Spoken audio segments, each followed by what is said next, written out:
Battle Through the Heavens. By Heavenly Silkworm Potato. Kabanata 1566. Hamon. Ang angkan ng Yao ay dalubhasa sa alchemy, na nagtataglay ng pinakamalaking organisasyong alchemist sa mundo. Bagamat ang angkan ng Yao ay makaramdam ng kaunting pagmamalaki sa kanilang mga puso kapag nakikitungo sa mga alchemist mula sa Central Plains, dapat sabihin na mayroon talaga silang kakayahang i-back up ang pagmamataas na ito. Marahil ito ay dahil sa kanilang bloodline, ngunit napakadali para sa mga nasa angkan ng Yao na matutunan kung paano pinuhin ang mga gamot na table task. Bukod dito, ang angkan ay hindi nagkukulang sa mga individual na may natatanging talento sa pagsasanay. Kaya naman, maaaring totoo na ang Yao clan ay walang malaking bilang ng mga alchemist na may mga kasanayang katumbas ng mga alchemist grandmaster na iyon na sikat sa Central Plains, ngunit hindi rin mahirap makahanap ng mga natatanging individual sa kanilang clan. Dahil nasa kanila ang gayong kapital, hindi may iwasang makaramdam sila ng pagmamalaki kung ihahambing sa ibang mga alchemist. Siyempre, ito ay naglalarawan lamang sa gitnang antas ng alchemist tier. Ang angkan ng Yao ay hindi nagkaroon ng malaking kalamangan sa mga tuntunin ng mga tunay na alchemist na nakatayo sa tuktok ng lahat ng mga alchemist. Pagkatapos ng lahat, ang lakas ng kanilang bloodline ay maaaring magbigay daan sa kanila na magkaroon ng madaling panahon sa pag-aaral ng mga kasanayan sa alchemist, ngunit imposibleng umasa upang maabot ang rurok ng mundo ng alchemist. Kung minsan, ang gayong talento ay maaaring maging hadlang upang maabot ang pinakamataas na antas. Ito ay maaaring ituring na isang bahagyang disbentahan ng lakas ng bloodline. Ang lahat ng alchemist ay hinati mula sa Tier 1 hanggang Tier 9. Tier 1 ang pinakamababang antas habang ang Tier 9 ang pinakamataas. Ang mga Tier 9 na alchemist guro na iyon ay hinati pa sa tatlong antas, ang Treasure Pill Guro, Mysterious Pill Guro, at Golden Pill Guro. Ang kasalukuyang Xiaoyan ay umabot na sa Treasure Pill Guro level pagkatapos na pinuhin ang isang Tier 9 Treasure Pill noon. Siyempre, hindi ito na-verify ng anumang organisasyon. Sa level na ito, hindi na siya matutulungan ng isang paksayon na i-verify ang kanyang tier dahil ang mga nasa tier niya ay nasa tuktok na ng mundo ng alchemist. Ang isang mahiwagang pill guro ay itinuturing na tuktok ng mundo ng alchemist sa kontinenteng ito. Halos wala sa kanila. Halos 1,000 taon na ang nakalipas mula nang may naging golden pill guro, kaya walang nakapagpino ng tier 9 golden pill. Sa itaas ng golden pill guro ay ang maalamat na klase ng D. Ang D ang pinakahuli at walang makakalampas dito.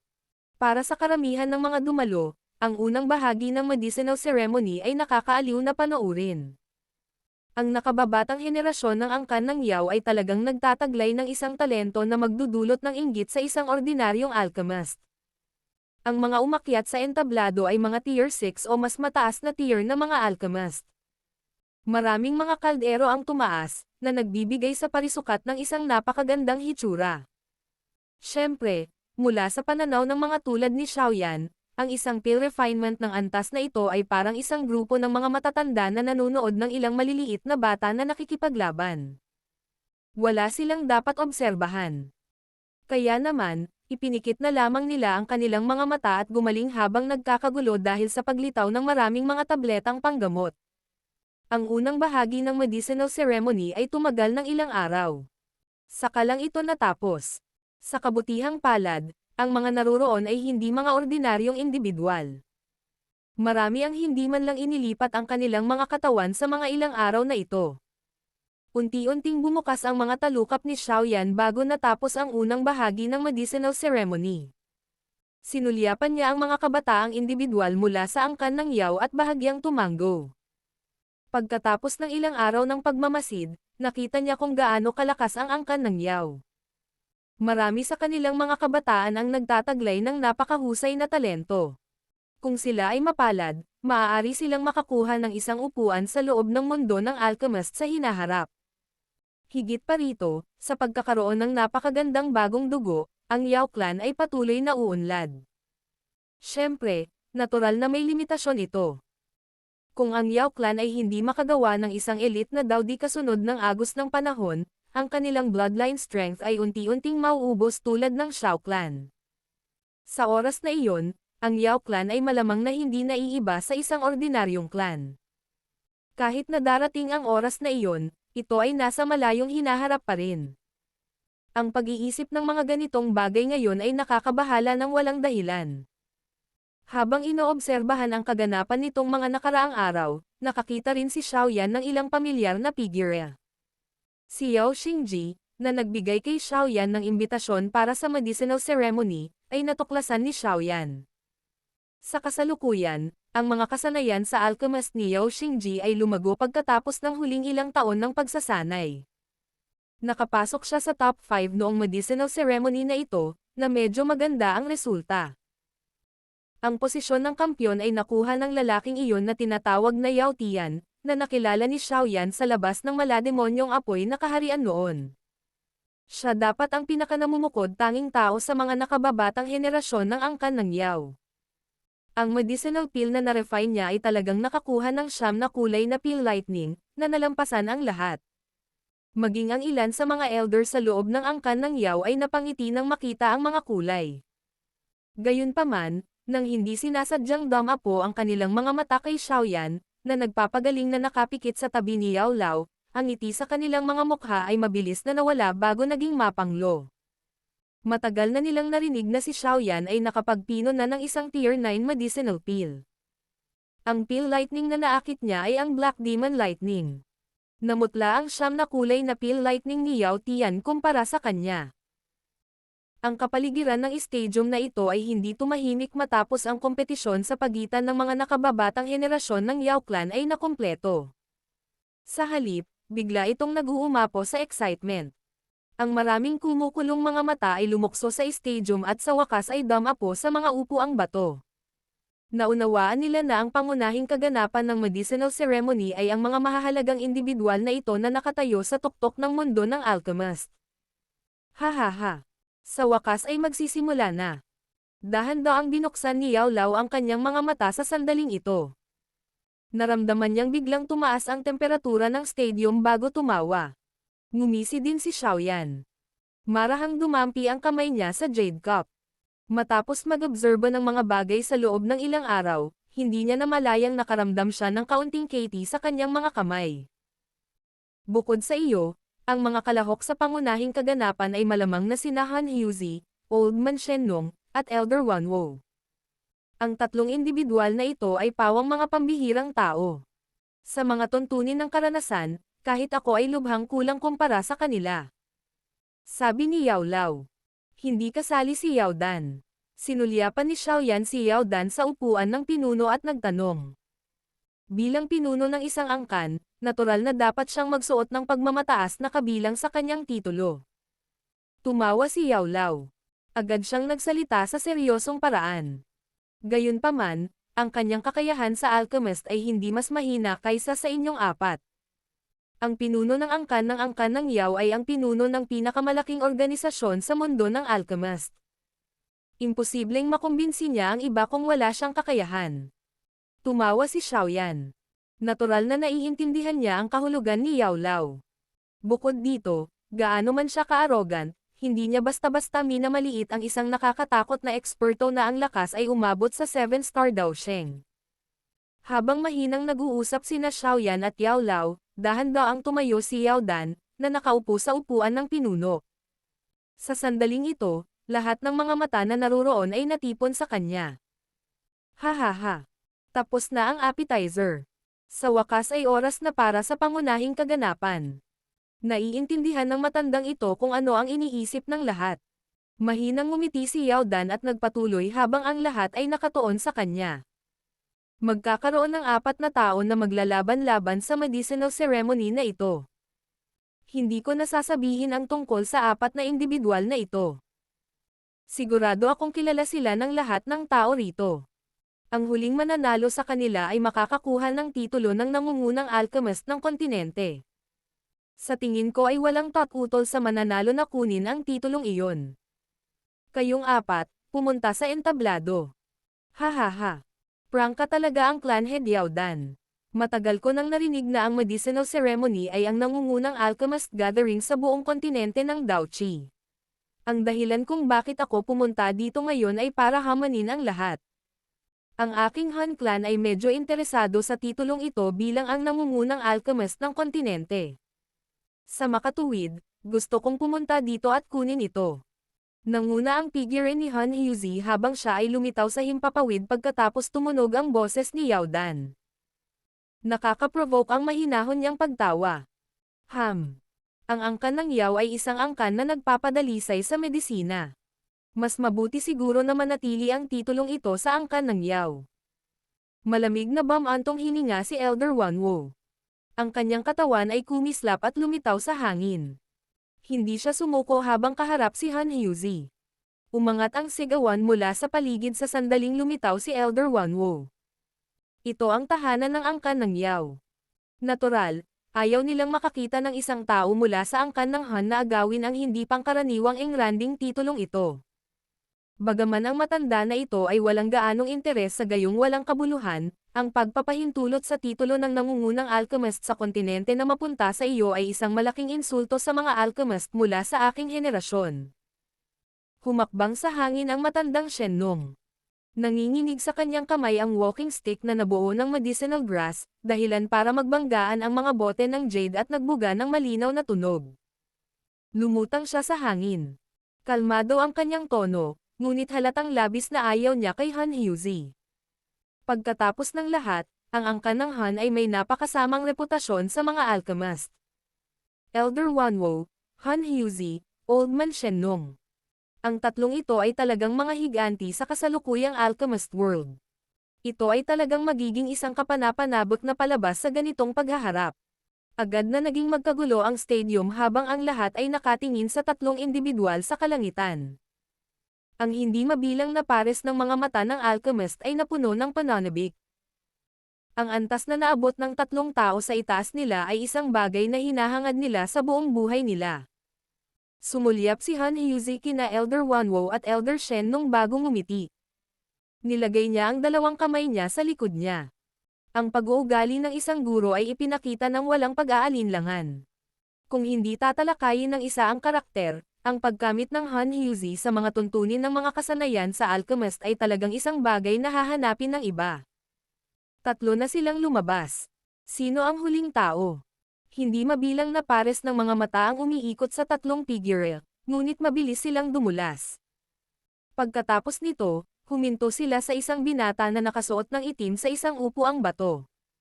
Nakangiti si Xiaoyan habang nakatayo sa harap ng maraming pares ng mga mata. Nanginginig ang kanyang katawan nang lumitaw ang isang after image. Lumitaw din sa langit ang kanyang katawan habang kumakalat ang malinaw na halakhak. Matagal ko nang narinig na ang Elder Han Hyuzi ay nagnakaw ng mga kasanayan mula sa Peel Tower. Ngayon ang Peel Tower ay miyembro na rin ng Sky Mansion. Bilang isang tao mula sa Sky Mansion, nais ni Xiaoyan na katawanin ang Peel Tower sa mapaghamong Elder na si Han Hyuzi. Mangyaring subukan ang iyong makakaya para turuan ako ng leksyon. Battle Through the Heavens. Kabanata 1567. Life Spirit Flame.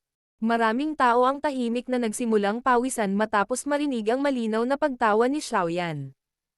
Ang kanyang mga salita ay medyo kakilakilabot. Tila ang Sky Mansion Alliance at ang Han Clan ay talagang nagkagalit sa isa't isa. Anong talas ng labaha ang dila? Kung ito ay tungkol sa paghamon sa akin, kahit ang iyong gurong si Yao Chen ay hindi nagtataglay ng mga kwalifikasyon. Bahagyang tumawa si Han Hyuzi. Ngunit ang kanyang mukha ay hindi nagpapakita ng kahit katiting na galit dahil sa mga salita ni Xiaoyan. Tila ipinagmamalaki niya ang napakagandang ugali. Gayunpaman, ang mga mata na dati niyang tinitingnan kay Xiaoyan ay napakalamig. Nagkaroon ng hindi malinaw na hangarin na pumatay sa kanila. Sabi ng guro kaya ko daw kayong harapin. Kaya naman, hindi na siya kailangang makialam. Hinimas ni Xiaoyan ang kanyang baba. Medyo brilliant ang ngiti sa mukha niya. Gayunpaman, ang mga salitang binigkas niya ay malinaw na hindi nagbigay ng anumang mukha kay Han Hyuzi. Hahaha.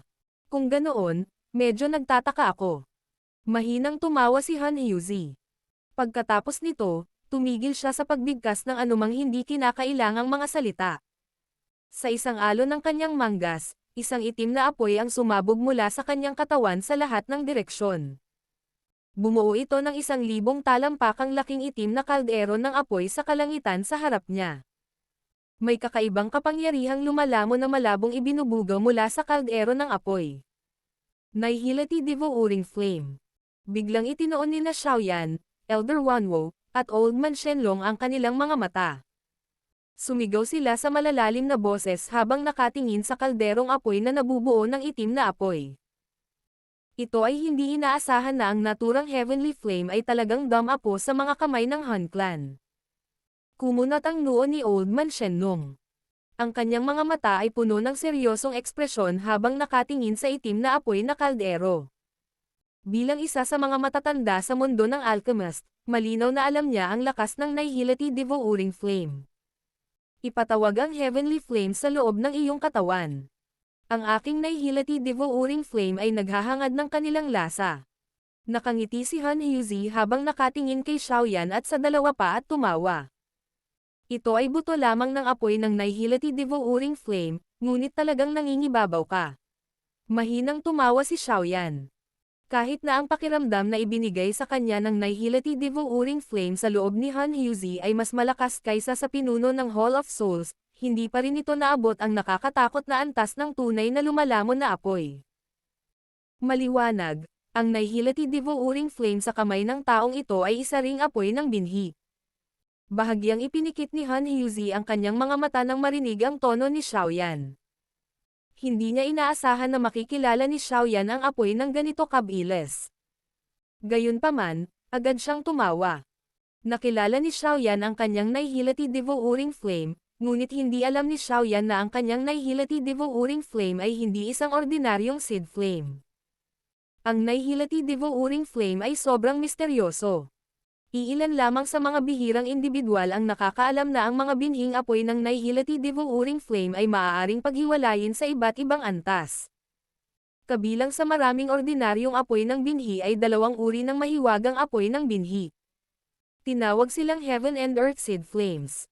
Ang Nihility Devouring Flame sa kanyang kamay ay ang Earth Seed Flame. Ang tinatawag na Earthseed Flame na ito ay maaaring ituring na isang sanggol na anyo ng Nihility Devouring Flame mula sa isang tiyak na punto ng view. Ang lakas nito ay malayo sa kung ano ang maihahambing ng ordinaryong Seed Flame sa mga kamay ng pinuno ng Hall of Souls.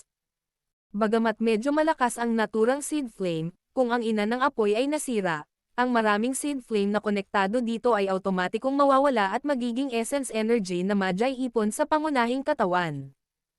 Itinuring na sikreto ang ganoong bagay. Maging sina Yao Lao at Xiaoyan ay hindi pa nakarinig ng impormasyong ito. Kaya naman, natukoy lamang nila ang Heavenly Flame sa mga kamay ni Han Huzi bilang isang Seed Flame. Hindi nila matukoy na ito ang amo ng Seed Flames, ang Earth Seed Flame, ngunit kahit nakilala nila ito, hindi mapatla ang ekspresyon ni Xiaoyan. Nag-mutate ang Purifying Demonic Lotus Flame sa loob ng kanyang katawan pagkatapos sumanib sa napakaraming Heavenly Flames. Kalimutan ang tungkol sa Nihility Devouring Flame na ito ay isang Seed Flame lamang. Kahit na bumaba ang tunay na Nihility Devouring Flame, maaaring hindi man lang ito katakutan ni Xiaoyan. Kung kaya mo bang lumunin ang aming Heavenly Flames ay depende sa iyong kakayahan. Malamig na bamantong hininga si Elder Wanwo. Agad niyang iwinagayway ang kanyang manggas. Isang mahinang itim na hangin ang biglang sumipol mula rito. Ang mabangis na hangin ay mabilis na gumalaw sa hangin. Kung titingnang mabuti, matutuklasan ng isa na hindi ito isang mabangis na hangin, sa halip ito ay isang misteryosong apoy. 9 Seren Wind Flame. Medyo nagulat si Xiaoyan habang sinusulyapan niya ang apoy ng hangin na tinawag ni Elder Wanwo. Hindi ito ang unang pagkakataon na nakita niya itong 9 Seren Wind Flame. Noong nakilala niya si Yao Xingji noon, daladala ni Yao Xingji ang Heavenly Flame na ito, ngunit sa hitsura nito, tila binawi ang Heavenly Flame na ito. Hahaha. Matandang Wanwo, nagiging mas bihasa ka sa paggamit mo nitong 9 Seren Wind Flame. Tumawa ng malakas si Old Man Shen nung matapos makitang tinawag ni Elder Wanwo ang Heavenly Flame. Ang medicine grass walking stick sa kanyang kamay ay marahang idiniin sa bakanteng espasyo. Tumawa siya. Kung ganoon, ang matanda na ito ay kailangan ding gumanap. Matapos bigkasan ang mga salitang ito, ang panggamot na patpat sa kanyang kamay ay nagliyab ng walang apoy. Unti-unting bumangon ang malalikidong berdeng apoy. Sa wakas, bumulong ito sa hangin. Patong-patong ng fog na rosas mula sa berdeng apoy na parang likido. Ang hindi mabilang na mahiwagang sangkap na panggamot ay dahan-dahang lumaki habang tumataas ang hamog. Naglabas sila ng puwersa ng buhay, na naging sanhi ng pagbabago ng ekspresyon ng isang tao. Ito ay ang Heavenly Flame ay nireranggo sa ikalima sa Heavenly Flame Rangkang.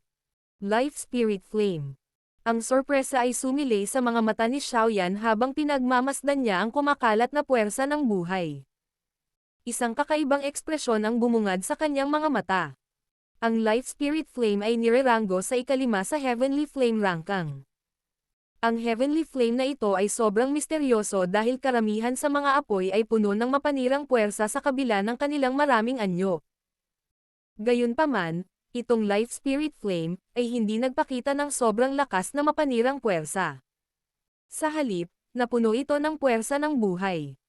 Nabalitaan na kapag ginamit ang naturang Heavenly Flame, anumang buto ng gamot sa loob nito ay mabilis na sisibol at tatubo.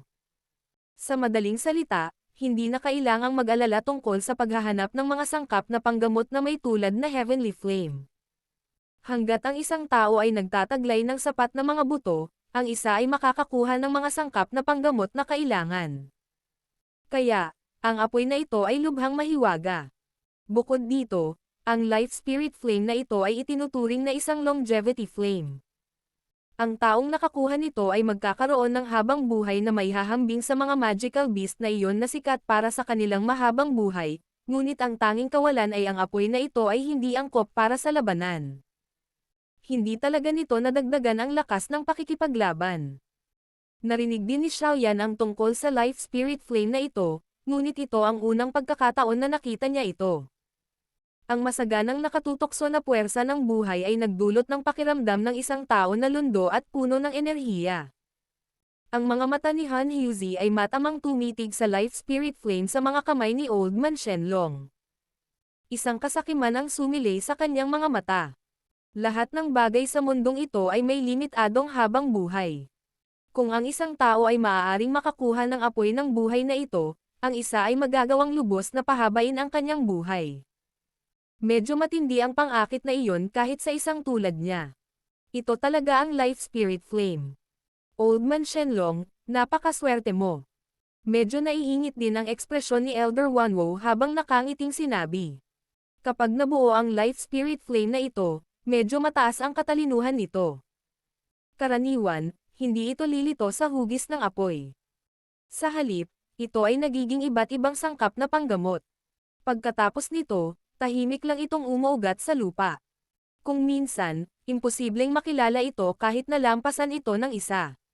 Tanging ang mga napakaswerte lamang ang makakahanap nito sa lupa. Hahaha. Maswerte lang ako at hindi ko inaasahang natagpuan ko ito habang naghahanap ako ng mga sangkap na panggamot. Hinimas-himas ng matandang Shenlong ang kanyang balbas at ngumiti habang sumagot. Ang pagkakaroon ng ganitong Heavenly Flame ay isang napakasayang bagay para sa isang tulad niya, na hindi gustong makipagkompetensya sa iba. Nabalitaan ko na ang batang kaibigang si Xiaoyan ay napasuko ang napapabalitang Purifying Demonic Lotus Flame. Siguro kung totoo ito. Ang mga mata ni Old Man Shenlong ay biglang dumapo kay Xiaoyan habang siya ay tumatawa. Si Xiaoyan ay nakatingin sa berdeng dagat ng apoy sa itaas ng kanyang ulo na may kakaibang ekspresyon mula sa di kalayuan. Hahaha. Maswerte lang ako tulad ng matanda. Napangiti si Xiaoyan. Isang apoy ang bumungad sa kanyang balikat. Lumitaw si Little Yi sa isang iglap. Kaagad, ang kanyang mga mata ay nagsiwalat ng ekspresyon ng paghamak habang sinulyapan niya ang iba pang tatlong kumpol ng Heavenly Flames sa kalangitan. Ang tanging maaaring lumitaw sa ganoong anyo ay si Little Yi. Ito ay Heavenly Flame Spirit. Ang ilang tao sa langit ay nagpakita ng bahagyang kakaibang ekspresyon nang makita si Little Yi sa balikat ni Xiaoyan. Ang kanilang mga mata ay naging isang maliit na libingan. Nararamdaman nila ang isang katalinuhan na hindi mas mababa sa katalinuhan ng mga tao mula kay Little Yi.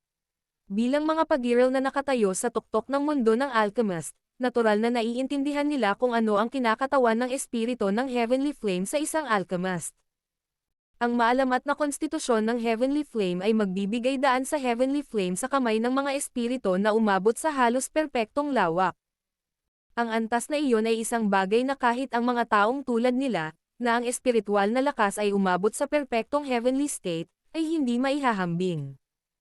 Kahit na ang Heavenly Flame sa kanilang mga kamay ay medyo malakas, hindi pa nila naaabot ang lawak ng pagbuo ng isang Heavenly Flame Spirit. Ang aking Han Clan ay tina-target ang Purifying Demonic Lotus Flame sa loob ng napakaraming taon, ngunit ito ay hindi inaasahang napunta sa iyong mga kamay. Ngunit hindi mahalaga. Ang mga bagay na ito ay maaga o huli ay babawiin namin. Ang mga mata ni Han Huzi ay kumikislap habang ang lamig sa loob nila. Talagang pinagpala ang batang kaibigang si Xiaoyan.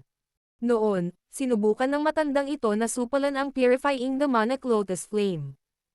Gayunpaman, muntik na akong mapatay sa loob ng Demon Flame Realm. Hinaplos ng matandang Shenlong ang kanyang balbas at tumawa. Napangiti si Xiaoyan. Matapos maranasan ang kaharian ng malademonyong apoy, natural na naunawaan niya kung gaano kahirap ang pagsupil sa Purifying Demonic Lotus Flame. Kung hindi siya nagtataglay ng labi ng kaluluwa ng Purifying Demonic Lotus Saint, malamang na makatakas lang siya sa malayo. Kahit na si Old Man Shenlong ay isang natatanging alchemist, hindi maaaring umasa ang isa sa alchemy kapag sinusubukang supulan ang Purifying Demonic Lotus Flame. Kung nakapaghanda na kayong apat, mangyaring buksan ang inyong mga kaldero at pinuhin ang inyong mga table task. Inalis ni Yao Dan sa upuan ng pinuno ang kanyang naiinggit na tingin kay Little Yi habang nagsasalita siya sa malinaw na boses. Bahagyang natawa si Xiaoyan matapos marinig ang utos. Ang Little Yi sa kanyang balikat ay napalaki ang bibig nito. Isang thumb-sized na pink fire cauldron ang lumipad palabas. Lumakas ito sa hangin at naging 1,000 talampakan na laking kaldero ng apoy na lumutang sa kalangitan. Maraming mga fire dragon ang nagtagal sa paligid ng kaldero ng apoy. Isang mababa at malalim na dagandong ng dragon ang umalangaw mula rito, at sa isang iglap, ang temperatura ng stadium ay mabilis na tumaas. Battle Through the Heavens. Kabanata 1568. Alchemy Contest. Ang iba pang tatlong individual ay lumayo ng medyo malayo habang ang fire cauldron ni Xiaoyan ay lumawak. Pinaghiwalay nila ang malawak na kalangitan sa 4 na lugar. Ang katawan ni Han Huzi ay kumikislap at lumitaw sa itaas ng itim na kaldero ng apoy. Pagkatapos nun, umupo na siya. Sa isang alon ng kanyang manggas, toneladang mga sangkap na panggamot ang lumipad sa lahat ng direksyon. Sa isang iglap, isang masaganang halimuyak na panggamot ang agad na kumalat sa kalangitan. Habang sinimulan niyang pinuhin ang isang medicinal pill, ginamit ni Elder Wanwo sa di kalayuan ang 9 Seren Wind Flame para bumuo ng fire cauldron. Sa kanilang antas, magagawa nila ng walang mga medicinal cauldrons dahil maaari nilang random na gamitin ang kanilang heavenly flames upang bumuo ng mga dekalidad na medicinal cauldrons. Ang taong lumikha ng pinakamalaking kaguluhan ay si Old Man Shenlong. Ang malalikidong berdeng apoy na dagat ay mabilis na kumalat bago siya umupo sa loob ng dagat ng apoy. Ikinaway niya ang kanyang manggas at maraming buto ng gamot na naglalaman ng kakaibang halimuyak na mabilis na nakakalat. Sa wakas, nahulog sila sa dagat ng apoy. Pagkatapos nito, ang mga buto ay mabilis na umusbong sa harap ng maraming nakatulala na mga mata. Pagkatapos nito, mabilis silang lumaki sa loob ng nagninangas na apoy. Nakangiti ang matandang Shenlong habang tinitingnan ang mabilis na lumalagong mga sangkap na panggamot. Pinitik niya ang kanyang daliri at nabuo ang mga alon sa dagat ng apoy. Sila ay mabilis na natipon sa mga patak ng isang purong berdeng likido. Malabo nang makita ang mga bakas ng mga panlan ng apoy na tumataas mula sa likido. Isang mayamang life force ang lumabas dito. Huminto ang berdeng likido sa itaas ng maraming sangkap na panggamot. Pagkatapos nito, tahimik na tumulo ang isang patak matapos ang likidong apoy na ito ay pumasok sa mga sangkap na ito ng gamot, ang mga sangkap na panggamot ay lumilitaw na natupok ng isang catalysta. Ang kanilang rate ng paglago ay tumaas. Sa loob ng 12 minuto, ang maraming buto ay naging iba't ibang pambihirang sangkap na panggamot bago sila lumaki pa. Masayang gumalaw sila sa loob ng berdeng dagat ng apoy. Talagang karapat-dapat itong maging life spirit flame. Si Xiaoyan sa di kalayuan ay hindi sinasadyang nagpuri matapos makita ang misteryosong eksenang ito. Maliban sa pagkakaroon ng mahinang kakayahan sa pakikipaglaban, itong life spirit flame ay talagang ang heavenly flame na pangarap ng lahat ng alchemist. Ito ay tunay na isang banal na bagay sa mga kamay ng Peel Tower o ng Yao Clan. Bagamat naunawaan ni Xiaoyan na ang pagudyok sa paglaki ng mga sangkap na panggamot ay lubos na maubos ang gumagamit, marami sa mga sangkap na ito ng gamot ay nangangailangan ng hindi bababa sa 100 taon upang lumago. Ang pagkahapon na ito ay hindi nagkakahalaga ng pagbanggit kumpara sa ganoong katagal na panahon. Inalis ni Xiaoyan ang kanyang atensyon pagkatapos purihin ang apoy. Tiningnan niya ang kanyang napakalaking pink na kaldero, at sabay kaway ng kanyang kamay, lumipad palabas sa kanyang storage ring ang makapal na sangkap na gamot. Sa wakas, huminto sila sa paligid ng kaldero ng apoy. Ang dami ng iba't ibang sangkap na panggamot ay nakakatakot, na naging sanhi ng maraming alchemist na parang hindi makapagsalita.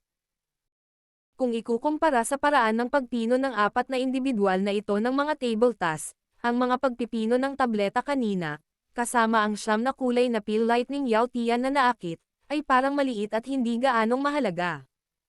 Pumunta. Nanginginig ang balikat ni Xiaoyan matapos ipatawag ang mga sangkap na panggamot. Lumipad ang maliit na yi at pumasok sa kaldero ng apoy. Pagkatapos, isang bitik ang nabuo sa kaldero ng apoy. Lumakas ang isang puwersa ng pagsipsip at nilamon ang libu-libong sangkap ng gamot na lumulutang sa kalangitan. Pagkatapos nito, biglang lumaki ang apoy sa loob ng kaldero ng apoy. Gusto niya talagang pinuhin ang napakaraming sangkap na panggamot ng magkasama. Maging ang mga mukha ng mga elder na iyon mula sa angkan ng Yao ay hindi sinasadyang kumaibot nang makitang lumilipad ang mga sangkap na ito sa kaldero. Ang kinakailangang komposisyon ng libu-libong sangkap na panggamot na kailangang dalisayan ay magkakaiba. Posible kayang itapon na lang silang lahat sa kaldero ng apoy. Nakangiti lang si Yao Lao sa isang VIP seat habang pinapanood si Xiaoyan. Medyo may tiwala siya kay Xiaoyan dahil ang kakayahan ni Xiaoyan bilang alchemist ay matagal nang nahihigitan ang kanyang guro. Paano nag-train ang kasamahan na ito? Siya ay halos kasing edad namin, ngunit ang taong ito ay may kwalifikasyon na makipagkompetensya kay Elder Wanwo. Marami sa mga miyembro mula sa nakababatang henerasyon mula sa angkan ng Yao sa ibaba ng entablado ay nagkumpol-kumpol, ngunit ang labis na mapagmataas na mga kabataan mula sa angkan ng Yao ay kasalukuyang dumaranas ng matinding dagok habang nakatingin sila sa langit. Maging si Yao Tian, na nakakuha ng pinakamagandang resulta sa naunang bahagi ng medicine ceremony, ay nagpakita ng malungkot na ekspresyon. Kahit na siya ay labis na hindi nasisiyahan sa kanyang puso, ang napakalaking agwat sa pagitan nila ni Xiaoyan ay hindi maaaring baliwalain. Bukod kay Yao Tian, ang nagyayelong si Yao Ling, na kinagiliwan ng lahat, ay pinagmamasdan din ang kalmadong batang figure sa kalangitan na may magagandang mata. Ito ang kauna-unahang pagkakataon sa napakaraming taon na nakakita siya ng isang taong katulad ng kanyang edad na nakikipagkompetensya sa mga tuntunin ng pagpipino ng tableta sa mga elder ng mundo ng alchemist tulad ni Elder Wanwo. Ang nasabing tagumpay ay isang bagay na naging sanhi ng kahit isang pinagpalang henyo na tulad niya sa angkan ng Yao na hindi sinasadyang makaramdam ng paghanga sa loob ng kanyang puso. Yao Xingji, hindi siya naging ganito kalakas noong nakilala natin siya sa Gu Clan noon, di ba? Nilinggan ni Yao Ling ang kanyang ulo upang tingnan ang isa sa kanyang mga manliligaw sa tabi niya. Sa lugar na iyon ay isa pang tao mula sa angkan ng Yao, ang nagbigay kay Xiaoyan ng imbitasyon sa medicinal ceremony, si Yao Xingji. Sa oras na iyon siya ay isa lamang ordinaryong Daozun. Bagamat ang kanyang espiritual na lakas ay makapangyarihan, hindi ito umabot sa ganoong nakakatakot na antas. Sa hindi inaasahang pagkakataon, naabot na niya ang ganoong antas sa loob ng maikling ilang taon. Mapait na tumawa si Yao Xingji. May hindi kilalang pakiramdam sa boses niya. Noong nakilala niya si Xiaoyan noon, nagyabang si Xiaoyan ng katulad na lakas. Kung ang dalawa sa kanila ay sasali sa isang alchemist match sa oras na iyon, magiging mahirap hulaan ang mananalo. Gayunpaman, Sino ang mag-aakalang magkakaroon ng napakalawak na agwat sa pagitan nilang dalawa sa susunod nilang pagkikita? Ang kanyang espiritual na lakas ay kabilang na sa parehong antas ni Elder Wanwo. Perpektong heavenly state. Ang magagandang mata ni Yao Ling ay tumingin sa figure sa kalangitan. Isang kakaibang kislap ang bumungad sa kanila. Ang kanyang kaluluwa ay iba mula sa isang ordinaryong tao mula nang siya ay ipinanganak. Ang pinuno ng angkan ay minsang nagsabi na kung siya ay sapat na mapalad, maaari pa siyang makapasok sa maalamat na di-state na kaluluwa. Noon pa man ay ipinagmamalaki niya ang kanyang espiritual na lakas.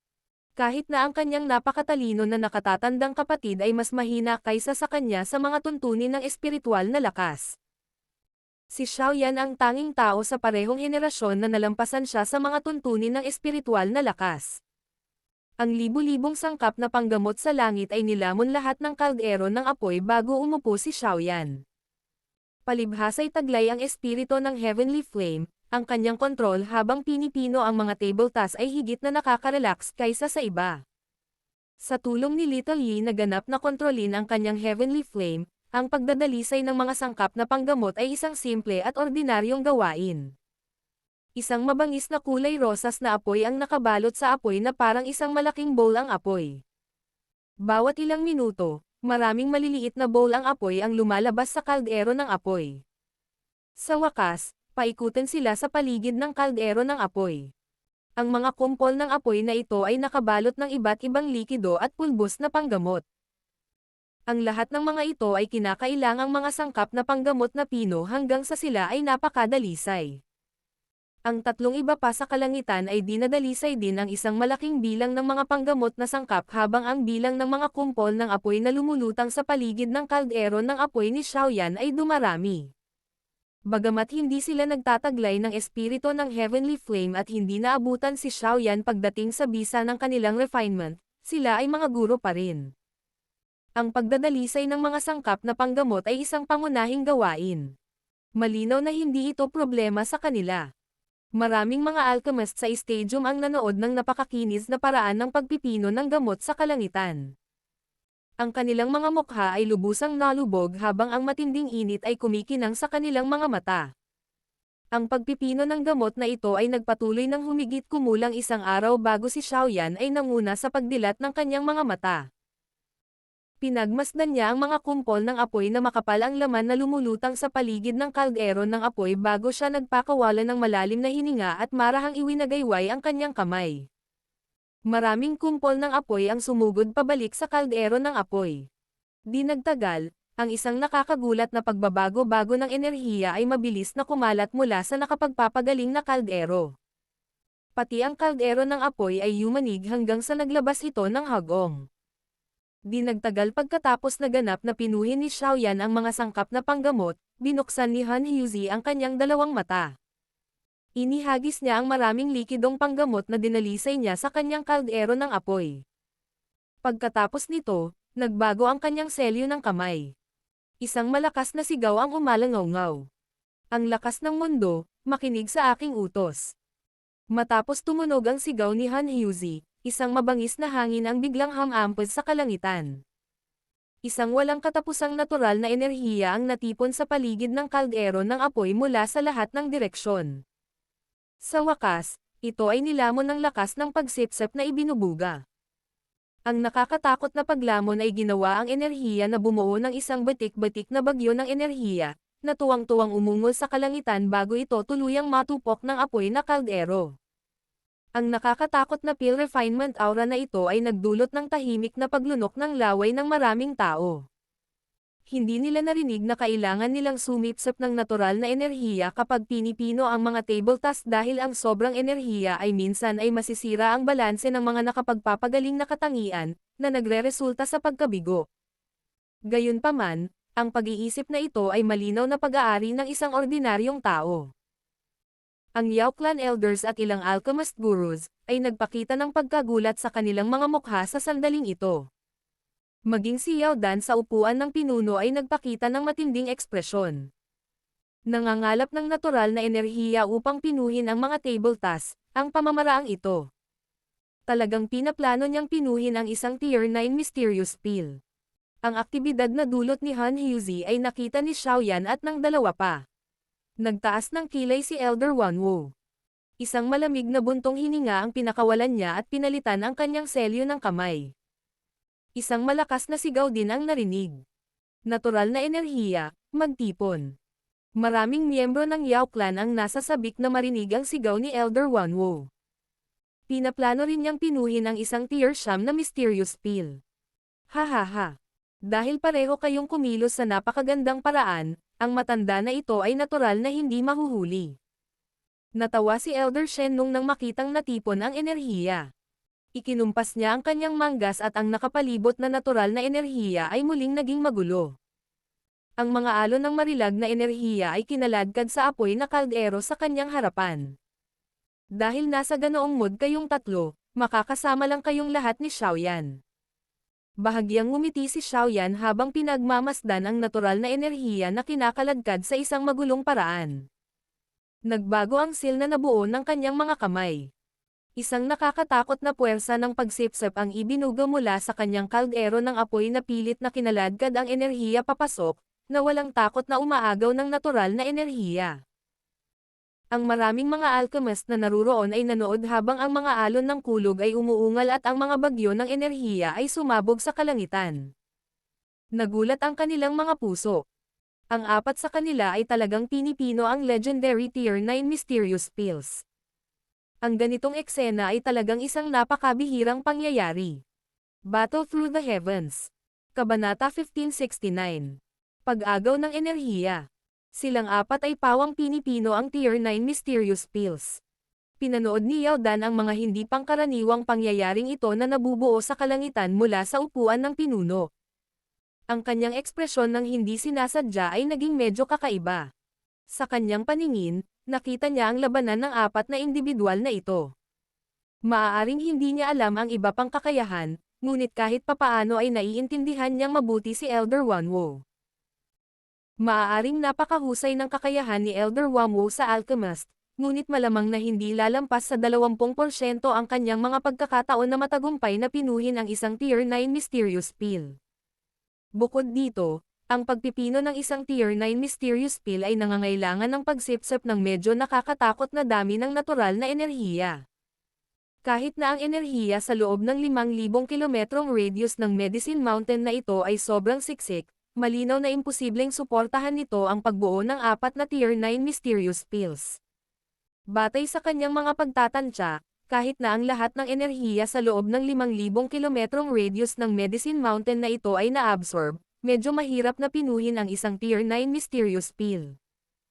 Higit pa rito, ang mga taong ito ay pinipino silang apat ng magkasama.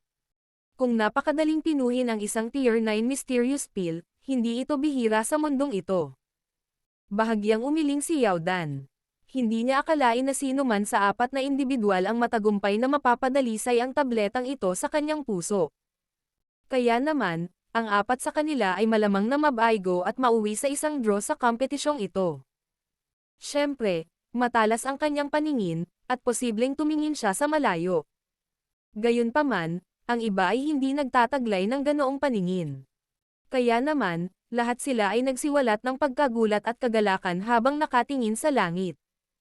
Ang hindi pangkaraniwang eksena sa pagpipino ng tableta ay talagang napakabihirang. Nakasimangot din si Yao Lao habang nakaupo sa kanyang upuan. Bagamat alam niyang nakakuha si Xiaoyan ng napakabihirang Tier 9 Mysterious Pill Medicinal Formula mula sa First Elder ng Pill Tower bago umalis, hindi niya inaasahan na si Xiaoyan ang pipili nito bilang target niya sa pagkakataong ito. Bagamat ang isang Tier 9 Treasure Pill at isang Tier 9 Mysterious Pill ay isang salitang pagkakaiba lamang, ang agwat sa pagitan nila ay parang langit at lupa. Bagamat bihirang makahanap ng isang alchemist na maaaring magpino ng isang Tier 9 Treasure Pill sa kontinente, hindi ito imposible, ngunit sa nakalipas na daang taon, hindi pa nakarinig si Yao Lao ng sino man na matagumpay na nagpino ng isang Tier 9 Mysterious Pill. Mula sa puntong ito, naging posible para sa isa na malabo na maunawaan ang kahirapan ng pagpino ng isang Tier 9 Mysterious Pill. Ang enerhiya sa malayong kalangitan ay walang kabuluhang sumipol bago natipon sa apat na malalaking buhawi. Ang isang bahagi ng buhawi ay konektado sa isang kaldero ng apoy habang ang isa naman ay mabilis na sumisipsip ng mayamang likas na enerhiya.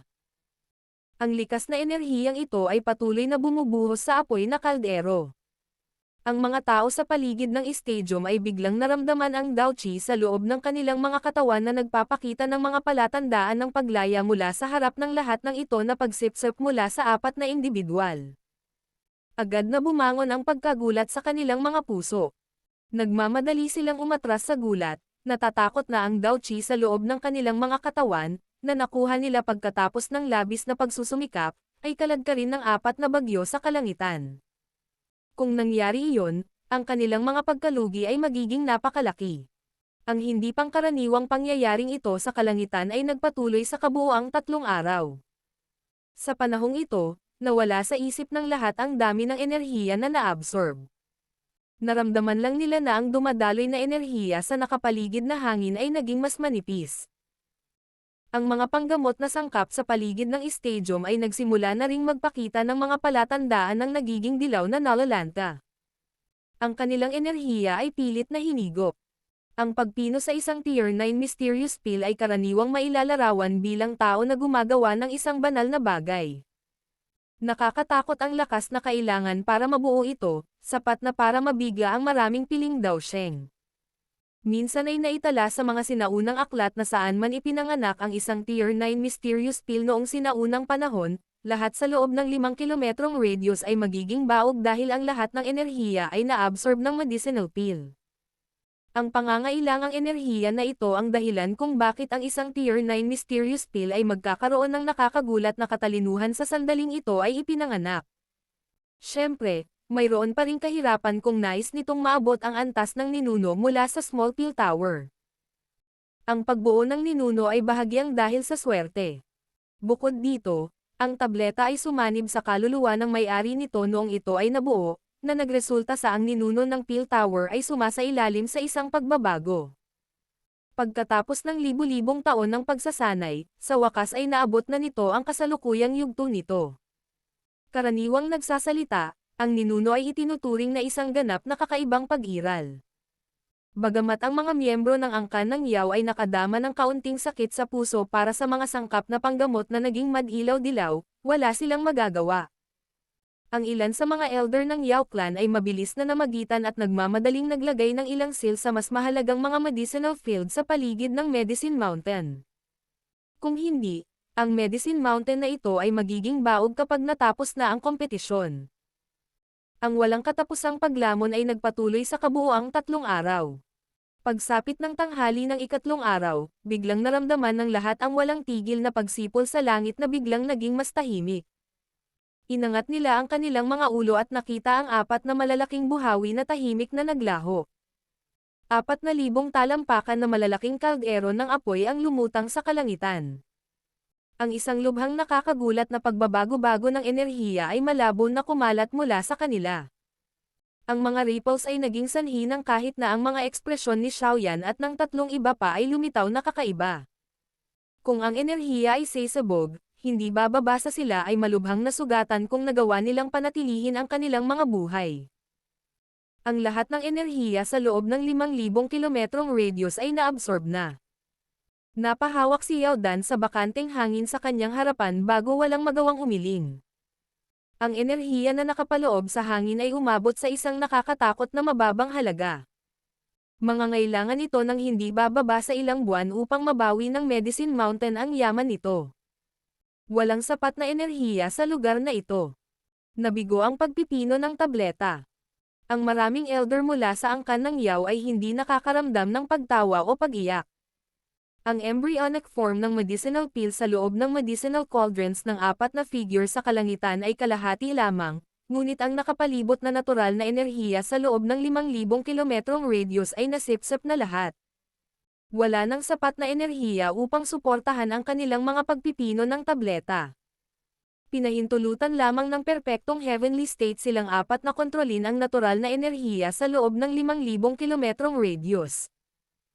Siyempre, kung ang kanilang mga kaluluwa ay sumulong sa maalamat na D-state, ang mga bagay ay ganap na naiiba. Sa oras na iyon, makokontrol ng isang tao ang enerhiya saan man maabot ng kanyang espiritual na pagdama para sa sariling paggamit. Nabalitaan na noong sinaunang panahon, ang mga dalubhasang iyon, na ang mga kaluluwa ay sumulong sa maalamat na D-state, ay maaaring kontrolin ang halos kalahati ng enerhiya ng central plane sa kanilang mga iniisip. Ang pag-iisip lamang sa antas na ito ay naging sanhi ng isang pakiramdam ng takot. Ang mga talukap ng mata ni Xiaoyan at ng tatlong iba pa sa kalangitan ay nabuksan sa sandaling ito. Tiningnan nila ang kalahating kumpleto na embryonic medicinal pill sa loob ng kanilang medicinal cauldrons at nakasimangot. Kung hindi nila magawang ipagpatuloy ang pagkuha ng enerhiya mula sa paligid, ang sarili nilang Daoqi lamang ay hindi sapat upang punan ang malaking hukay na ito. Mukhang walang magtatagumpay sa pagkakataong ito. Mapait na tumawa si Elder Wanwo at umiling. Hihihi. Maaaring hindi totoo iyon. Ang mga salita ni Elder Wanwo ay tumunog lamang ng isang kakaibang tawa ang lumabas mula kay Han Hyuzi sa di kalayuan. Ang mga sil na nabuo ng kanyang mga kamay ay biglang nagbago. Sa wakas, ang kanyang kamay ay walang awa na hamampes sa apoy na kaldero sa kanyang harapan. Tatlong kumpol ng mga itim na haligi ng apoy ang sumabog at naging tatlong nakakabaliw na umiikot na itim na butas sa hangin sa itaas ng kaldero ng apoy. Isang nakakatakot na puwersang lumalamon ang lumundag. Ang malawak at makapangyarihang enerhiya na hinigop ng mga kaldero ng apoy na pagmamayari ng tatlo pa nitong mga nakaraang araw ay naging maraming magaan na haligi na pilit na nilamon ng mga black hole. Han Hyuzi, ang lakas ng loob mo. Agad na naging malungkot ang mga ekspresyon ng tatlo nang makitang hinihigop ang kanilang enerhiya. Hindi nila inaasahan na ganito katapang ang Han Hyuzi na ito. Direkta niyang pinuntirya ang mga ito. Galit na sumigaw ang matandang Shenlong at Elder Wanwo.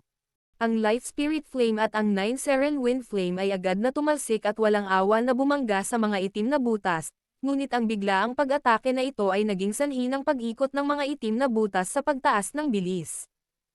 Ang lumalamon na kapangyarihan ay sumabog at nilamon pareho ang kanilang heavenly flames. Ang mga ekspresyon ng matandang Shenlong at Elder Wanwo ay agad na naging pangit matapos makitang walang saysay ang kanilang pagharang. Maaaring mataas ang ranggo ng Life Spirit Flame, ngunit masikat ito sa kakayahang tumulong. Kung talagang lalaban sila, imposible para sa Life Spirit Flame na maging tugma para sa Nihility Devouring Flame. Ang Nine Seren Wind Flame ay nasa ikasampu lamang. Napakahirap para sa apoy na ito na gawin ang agwat sa pagitan nito at ng Nihility Devouring Flame. Hahaha. Talagang gusto ninyong itigil ang Nihility Devouring Flame ko sa mga ganitong uri ng Heavenly Flame. Siguradong nananaginip ka. Malakas na tumawa si Han Hyuzi, ngunit ang kanyang tawa ay tumunog lamang nang magbago ang kanyang ekspresyon. Ang kanyang mga mata ay nagmamadaling lumipat sa black hole sa itaas ng fire cauldron ni Xiaoyan. Nakita niya ang isang apoy na kumikinang na lumabas mula sa kalderong iyon ng apoy. Pagkatapos nito, ito ay naging apoy na sanggol. Ang apoy na sanggol ay nagsusuot ng ekspresyon ng paghamak habang ikinakaway niya ang kanyang maliit na kamay. Isang kulay rosas na apoy ang umusbong at bumalot sa itim na butas. Ang kapangyarihang lumalamon ng itim na butas ay nabura ng isang mahiwagang puwersang naglilinis sa sandaling ito ay sumalubong sa kulay rosas na apoy. Ang Nihility Devouring Flame ay nagtataglay ng kapangyarihang lumalamon habang ang Purifying Demonic Lotus Flame ay nagtataglay ng puwersang nagpapadalisay. Bagamat mahirap matukoy kung alin ang mas malakas, ang Purifying Demonic Lotus Flame sa mga kamay ni Xiaoyan ay hindi lamang nagtataglay ng isang Heavenly Flame Spirit, ito rin ay isang tunay na Essence Flame. Sa kabilang banda, kontrolado lamang ni Han Hyuzi ang apoy ng binhi. Maaaring hindi ito isang ordinaryong apoy ng binhi, ngunit malinaw na hindi ito maaaring makipagkompetensya sa Purifying Demonic Lotus Flame kung saan si Little Yi ay nagbagong anyo. Han Hyuzi, salamat sa regalo mo. Tatanggapin ko ang enerhiya sa loob nitong Heavenly Flame. Bahagyang ngumiti si Xiaoyan. Nilinis niya ang itim na apoy na iyon sa purong enerhiya at ibinuhos ito sa kaldero ng apoy. Lumiwanag ang liwanag sa loob ng fire cauldron at ang embryonic medicinal pill ay naging mas solid. Ang batang ito. Bumaba ang ekspresyon ni Han Hyuzi habang nakaupo sa malayo.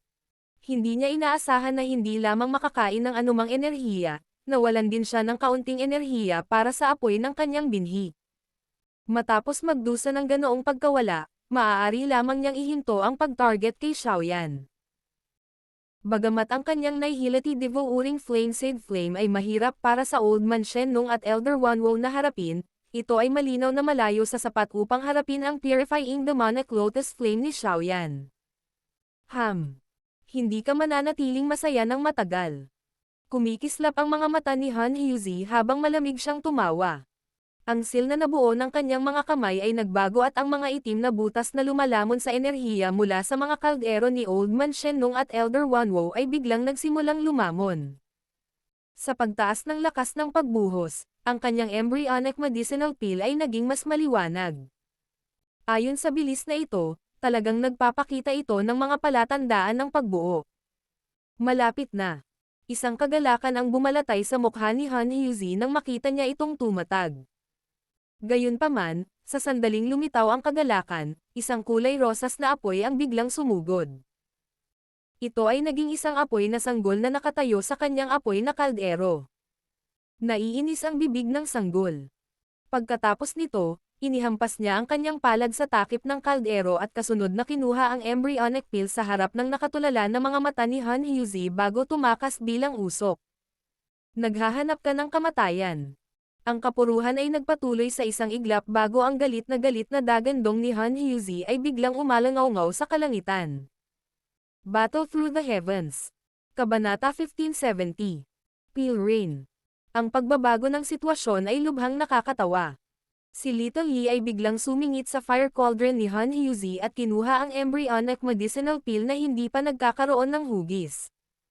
Hindi lang ito naging sanhi ng galit ni Han Hyuzi, maging si Xiaoyan ay natigilan.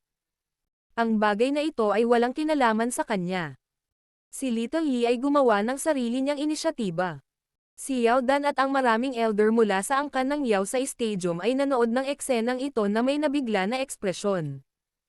Ilang sandali pa ay nagangat ang kanilang mga mukha. Nagkaroon sila ng mga nakakatawang ekspresyon na gustong tumawa ngunit pinipilit ang kanilang sarili na huwag tumawa.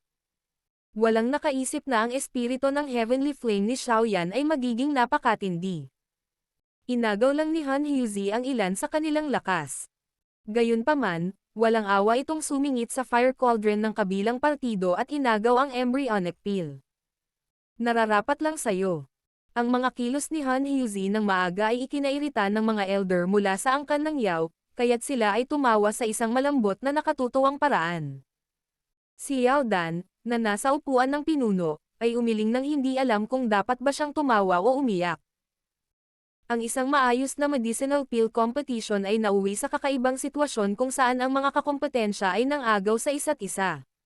Nagdulot ito ng isang pakiramdam na walang magawa. Ang maliit na batang ito ay talagang hindi sumusunod sa isang ordinaryong landas. Nakangiting saway ni Yao Lao. Hindi niya alam na ang bagay na ito ay ganap na walang kaugnayan kay Xiaoyan. Sa harap ng maraming tingin, ang Little Yi sa langit ay kumislap at nagpakita sa harap ni Xiaoyan. Tumatawa ang maliit na mukha ng laman. Ang kanyang mga kamay ay nakayakap sa isang magaan na kumpol na mas malaki kaysa sa kanyang katawan. Kung ang isa ay makakita sa pamamagitan ng liwanag na kumpol, ang isa ay malabo na makakakita ng parang sanggol na liwanag na figure. Ito ang embryonic form ng medicinal pill na pinadalisay ni Han Hyuzi. Xiaoyan, sisirain kita ngayon. Ang tunog ng hangin at kulog ay sumabog sa di kalayuan. Napakalamig ng mukha ni Han Hyuzi. Ang kanyang kilos mula kanina ay sinira ng Little Yi. Ito ang unang pagkakataon na nangyari sa kanya ang ganoong bagay. Ang embryonic pill na na-refine niya pagkatapos ng maraming paghihirap ay inalis ni Little Yi bago pa man niya makita ang hugis nito. Ang galit sa kanyang puso ay hindi mailarawan sa mga salita. Matapos tumunog ang galit ni Han Hyuzi, isang itim na apoy ang biglang bumaril mula sa kanyang kaldero sa lahat ng direksyon bago ito naging isang itim na apoy na dragon na tuwang-tuwang sumugod kay Xiaoyan. Ang malaking bibig nito ay napuno ng walang katapusang puwersang lumalamon. Han Hyuzi, dahil gusto mo ng enerhiya, ang matanda na ito ay magbibigay sa iyo ng kaunti. Isang luntiang dagat ng apoy ang biglang natangay mula sa ibaba matapos sumugod ang itim na apoy na dragon. Halos agad-agad na tumubo ang hindi mabilang na malalaking puno. Pagkatapos nito, nagmistulang mga baging ang mga ito habang sinasalubong nila ang itim na apoy na dragon. Matandang Shenlong, talagang naglakas loob ka bang kalabanan ako? Bagamat ang biglaang pag-atake na ito ay hindi talaga nakapinsala sa Blackfire Dragon, nagawa pa rin itong hadlangan ito. Agad na naging malamig ang ekspresyon ni Han Hyuzi nang mabagal ang dragon. Tumingin siya kay Old Man Shenlong sa di kalayuan at sumigaw sa mabagsik na boses. Ang matandang ito ay nabuhay ng napakatagal. Hindi ako natakot sa sinuman. Kung mayroon akong kakayahan, nais kong alisin ang isang taksil na tulad mo na nagtaksil sa iyong guro. Kung hindi, nagdudulot ka ng kahihiyan sa mukha ng lahat ng alchemist. Malamig na tumawa ang matandang Shenlong habang sinasagot ang matalim na sigaw ni Han Hyuzi. Medyo matalas ang tono niya. Ibinigay mo ang iyong lakas. Nasasaktan ka na bang mabuhay, matandang lalaki? Hindi ko pa nasisimulang puntiryahin ang life spirit flame mo, ngunit naglakas loob kang guluhin ako. Madilim at malamig ang mga mata ni Han Hyuzi. Sumilay ang mabangis na ngiti sa gilid ng kanyang mga mata. Ikinuyom niya ang kanyang malaking kamay at ang itim na apoy na dragon ay umungal sa kalangitan. Ibinuka nito ang malaking bibig patungo sa berdeng dagat ng apoy sa ibaba. Isang lumalamon na kapangyarihan ang sumabog habang nilalamon nito ang berdeng dagat ng apoy sa katawan nito. Woo! Isang maputlang itim na buhawi ang walang awa na inihampas sa katawan ni Han Hyuzi nang malapit na niyang lumunin ang dagat ng apoy. Isang apoy ang sumabog at talagang pinalipad ang itim na apoy na dragon. Wanwo, ang iyong Yao clan ba ay nagsisikap na maging kaaway sa aking Han clan? Ang ekspresyon ni Han Hyuzi ay naging labis na nakakatakot matapos muling maharangan. Isang mapanlaman na tingin ang bumungad kay Elder Wanwo sa di kalayuan habang humihingi siya sa isang makapal na boses. Ang kompetisyon ay walang kinalaman sa mga angkan. Huwag mong sabihin sa akin na ikaw lamang ang pinapayagang umatake sa akin at ako ay hindi pinapayagan na gawin ang pareho. Anong biro? Ikinaway ni Elder Wanwo ang kanyang manggas at kinotsa si Han Hyuzi. Sige, sige. Kumaibat ang gilid ng mga mata ni Han Hyuzi. Natawa siya sa sobrang galit. Nanginginig tuloy ang braso niya sa galit. Ang kakaibang itim na apoy ay kumikislap na parang makamandag na ahas sa kaibuturan ng kanyang mga mata. Ang mga apoy na ito ay malapit nang kumawala sa kanyang mga mata nang si Han Hyuzi ay tila may naisip. Saglit siyang nag-alinlangan at binawi ang tingin. Malamig siyang tumawa. Iniisip mong harangin ako sa lakas ng inyong dalawa. Ang itim na apoy na dragon ay biglang sumugod pagkatapos ng kanyang boses. Mahigpit nitong binalot ang buhawi na naging siyam na Seren Wind Flame. Ang dalawang napakalaking nilalang ay tumalsik sa langit. Ang mainit na ulan na gawa sa apoy ay bumaba mula sa langit. Sa kabutihang palad, sa pamamagitan ng interbensyon ng mga elder mula sa Yao clan, ang Medicine Mountain ay hindi nawasak ng ulan na gawa sa apoy. Pinanood ni Xiaoyan ang tatlong dakilang heavenly flames na nakikisali sa isang magulong labanan sa di kalayuan. Hindi niya sinasadyang nakaramdam ng kaunting sorpresa na ang matandang Shenlong at Elder Wanwo ay mamagitan at makikipagtulungan sa kanya. Mukhang hindi talaga madali ang pakikitungo kay Han Hyuzi. Walang gaanong oras. Kailangan ko munang kunin ang enerhiya mula sa embryonic pill na ito. Isang ideya ang dumaan sa puso ni Xiaoyan. Pagkatapos nito, ibinalik niya ang kanyang focus sa embryonic pill mula kanina. Ang enerhiya na kailangan upang pinuhin ang isang tier 9 na mysterious pill ay masyadong nakakagulat, ngunit kung idinagdag niya ang embryonic pill ni Han Hyuzi, magkakaroon siya ng mas mataas na pagkakataon na magtagumpay. Ang pag-agaw ng enerhiya mula sa embryonic pill ng ibang tao ay isang aksyon na hindi maaaring gawin ng isang regular na alchemist dahil magkaiba ang dalawang uri ng medicinal pill. Ang pill refinement ay magtatapos sa kabiguan kung sila ay random na pinaghalo. Gayunpaman, hindi nag-alala si Xiaoyan tungkol sa ganoong alalahanin. Sa pamamagitan ng kakayahang maglinis ng purifying demonic lotus flame, anumang bagay na pumasok sa katawan ni Little Yi ay gagawing purong enerhiya. Kasama dito ang iba't ibang mga nakapagpapagaling na katangian sa embryonic peel. Little Yi. Ang Little Yi, na may koneksyon sa isip kay Xiaoyan, ay alam ang kaisipang dumaan sa isip ni Xiaoyan. Idinilat niya ang kanyang bibig at kinain ang embryonic peel. Isang malawak at makapangyarihang enerhiya ang bumangga sa loob ng kanyang katawan bago ang mabilis na pamamaga. Nag-transform siya sa isang higanteng sanggol na nanatiling nakabitin sa kalangitan. Chi-chi.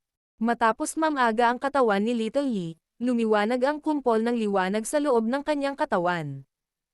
Ang kumpol ng liwanag ay nag-transform sa isang malaking haligi ng liwanag na bumaril sa apoy na kaldero. Ang nakakatakot na enerhiya na nakapaloob sa loob ng liwanag na haligi ay napakalawak at napakalakas na naging sanhi ng pagbabago ng ekspresyon ng isang tao. Bastos. Ang embryonic peel ay tapos ng pino. Si Han Huzi, na may kaugnayan dito, ay may naramdaman kaagad. Ang kanyang mga mata ay naging pula ng dugo. Isang galit na galit ang tumunog. Ang kanyang figure ay sumakay sa itim na apoy na dragon. Nang makapasok na ang kanyang katawan dito ay tumaas agad ang lakas ng fire dragon. Ang buntot ng dragon ay umindayog, sumabog ang berdeng dagat ng apoy at ang itim na apoy na buhawi. Nakakunot ang noo ni Xiaoyan habang nakatingin kay Han Huzi, na kinasuhan ng sumisikat na layuning pumatay. Pinitik niya ang kanyang daliri, at isang itim na ilaw ang kumislap at lumitaw sa tabi niya. Ang mga paa ng hilagang hari ay walang awa na hamampes sa walang laman na hangin. Nagmistulang bola ng kanya ng katawan nito nang bumangga ito sa itim na apoy na dragon. Isang hindi pangkaraniwang matinding labanan ang sumiklab. Ang kumpol ng liwanag sa loob ng katawan ni Little Yi ay unti-unting lumabo matapos ipatawag ni Xiaoyan ang Northern King upang labanan si Han Huzi. Sa wakas, nawala ito. Ang enerhiya sa loob ng kanyang katawan ay nalinis at nabuhos sa apoy ni Xiaoyan. Hindi pa rin sapat. Kahit na ang enerhiya sa loob ng kaldero ng apoy ay naging kasing lagkit ng likido matapos lumunin ang embryonic peel ni Han Huzi, hindi pa rin ito nagpapakita ng anumang senyales ng pagbuo. Napakunot ang noo ni Xiaoyan nang mapansin ang pagtutol na ito. Masyadong nakakatakot ang enerhiya na kailangan ng isang Tier 9 mysterious peel. Xiaoyan, ang mga nakapagpapagaling na katangian ng aking embryonic peel ay ginulo ni Han Huzi. Ngayon, bibigyan kita ng isang pagpapala. Kung maaari mong pinuhin ang Tier 9 mysterious peel na hinanap ko sa buong buhay ko ay depende sa iyong kapalaran. Ang matandang Shenlong sa di kalayuan ay mabilis na natano ang sitwasyon ni Xiaoyan habang si Xiaoyan ay nakaramdam ng pananakit ng ulo dahil sa isyo ng enerhiya. Ikinumpas niya ang kanyang kamay at isang kumpol ng liwanag ang lumipad mula sa kanyang panggamot na kaldero. Sa wakas, bumaril ito patungo kay Little Yi. Salamat Elder Shenlong. Si Xiaoyan ay natuwa nang makita ang liwanag na tumama. Ikinulong niya ang kanyang mga kamay at nagpasalamat kay Old Man Shenlong. Hindi pa ako nakakita ng Tier 9 mysterious peel na isinilang sa loob ng daan-daang taon. Sa pagkakataong ito, ituturing ko ito bilang isang pagbubukas ng mata. Si Elder Wanwo sa gilid ay nag-alinlangan sandali matapos makita ang ginawa ng matandang Shenlong. Sa wakas, marahan siyang bumantong hininga at itinapon ang embryonic medicinal peel sa kanyang medicinal cauldron kay Xiaoyan sa harap ng nakatulala na tingin ng maraming Yao Clan elders. Maraming salamat. Sumulyap muli si Xiaoyan kay Elder Wanwo. Ang kanyang puso ay nagkaroon ng magandang impresyon sa miyembrong ito ng Yao Clan, ang unang magandang impresyon ng buong clan. Kinuyam niya ang magkabilang kamay at tumigil sa pagde-delay. Pagkatapos nito, itinapon niya ang dalawang embryonic medicinal peel sa katawan ni Little Yi. Agad silang naging dalawang malawak at makapangyarihang magaan na haligi na bumaril sa kanyang kalderong panggamot. Matapos bumuhos ang isang napakalakas na enerhiya, mabilis na natunaw ang likidong enerhiya na dumadaloy sa loob ng kaldero ng apoy. Isang mahinang liwanag ang dahan-daang lumitaw sa gitna ng kaldero bago napuno ng likidong enerhiya. Rumble. Nagsimulang takpan ng maitim na ulap ang maaliwalas na kalangitan sa sandaling lumitaw ang maliit na liwanag na lugar na ito. Tinakpan ng itim na masa ang lupain. Ang mga itim na thunderbolts, na may dalang mapanirang puwersa, ay mabilis na dumaan sa mga ulap. Ang malalim na dagandong ng dumadagandong na kulog ay naging dahilan upang makita ng maraming tao ang mga natulala na mukha. Iyon ang unang pagkakataon na nakakita sila ng nakakatakot na pale lightning. Inangat ni Xiaoyan ang kanyang ulo. Nag-iinit ang mga mata niya habang nakatingin sa itim na kidlat na tumatakip sa kalangitan. Biglang nanginig ang manggas niya at automatikong nabaligtad ang takip ng kaldero ng apoy. Isang alon ng panggamot na halimuyak na hindi magkakalat ay mabilis na kumalat. Sa huli, nakabuo ito ng iba't ibang butil ng iba't ibang kinang na bumaba mula sa langit, na parang isang malaking pale rain ang nagaganap. Ang banal na eksena ay nagpang-inig sa puso ng maraming alchemist nang hindi sinasadya. Nagsimula na talaga silang lumuhad. Nakahinga ng malalim si Yao Dan sa upuan ng pinuno habang pinapanood ang eksenang ito. Bahagyang nanginginig ang boses niya habang mahinang umungol. Bumaba ang pale rain, lumilitaw ang misteryo peel.